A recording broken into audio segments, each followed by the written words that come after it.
You keep rereading the same conversation, looking for a clue in it that isn't there, wondering what you said wrong, what you should have worn, why he hasn't texted you back yet. Here's what no one's told you.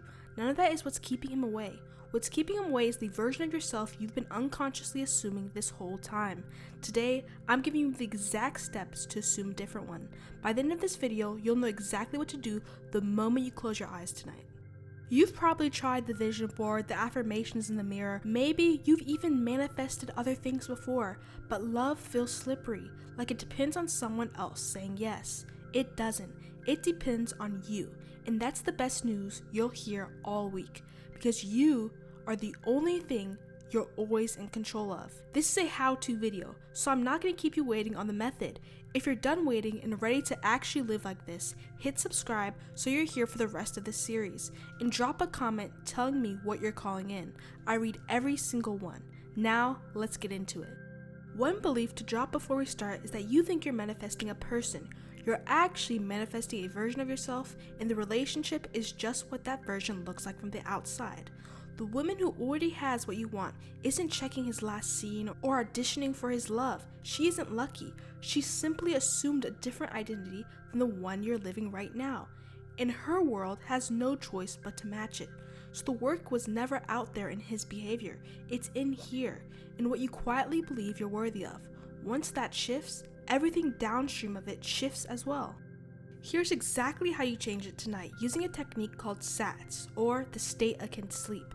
It works because the drowsy state right before you fall asleep is the most natural doorway into the part of your mind that actually does the creating. Your guard comes down, your senses quiet, and whatever you feel in that state gets impressed the deepest. That's the whole mechanism. Your imagination isn't idle daydreaming, it's the instrument that does the building, and an assumption you feel as real, even before it's true, will harden into fact if you stay with it. Here's how you use that specifically for this. Step 1, get specific about the feeling, not the fantasy. Don't imagine a relationship generally. Don't picture the wedding or the whole future. That's too far away to feel real.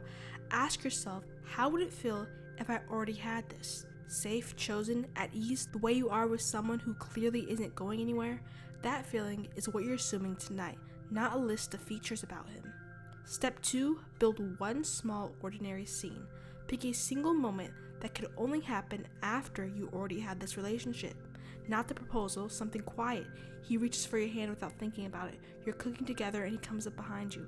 You're texting back and forth about nothing, completely relaxed, no second guessing on either side. Ordinary is what makes your mind believe it, because ordinary is what real life is actually made of. Make sure you're inside the scene acting, not watching it happen to someone who looks like you. Step 3, get drowsy before you run it. Lie down, get still, let yourself get sleepy, not wide awake straining to picture something. Soft, almost gone, this is the doorway and it only happens when you're relaxed. Step 4, the part almost everyone gets wrong, is you have to enter the scene and not watch it. Don't see yourself holding his hand like a movie. Feel the actual warmth of it. Hear his voice. Don't imagine it from a distance. Hear it like it's in the room.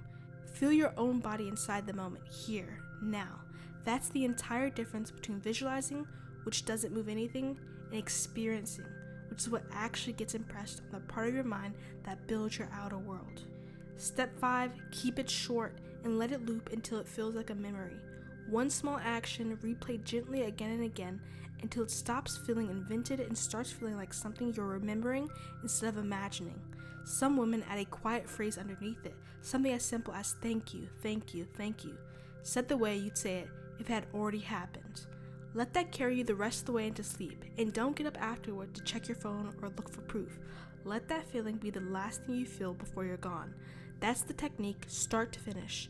A few minutes in your own bed, feeling what's already true instead of chasing what isn't yet. Here's what actually makes it work over time. You don't do this once and demand a sign tomorrow morning. Proof always shows up after the shift, never before. So chasing it early just confesses you don't believe it yet. Instead, you simply return to that same scene most nights until it's not effortful anymore, it's just familiar. And if a day happens that stings, a text that doesn't come, a moment that feels off, you don't carry that version into sleep. You revise it. You replay how you wished it would have gone. Feel that instead, and let that be the last thing you feel before you drift off. Because whatever you fall asleep believing about yourself is what goes the deepest. That's it. That's the whole practice. Read it until it's simply who you are. You were never actually waiting for him to choose you. You were waiting to become the woman who'd already chosen herself, the one this kind of love was always coming to. The second you stop assuming you have to earn it and start assuming it already belongs to you, the bridge between you and this relationship starts building itself in ways you don't have to design or force or understand. You just have to be here first, tonight. If this video spoke to you, I would love for you to come be a part of our Discord community. It's a growing space for women who are doing this work intentionally, who are choosing their reality on purpose, and supporting each other along the way. I share exclusive opportunities there first, and it is genuinely one of my favorite places on the internet. The link is in the description below. The video on your screen right now is the perfect next step. It goes even deeper into how to use your imagination with intention. I'll see you there. Thank you.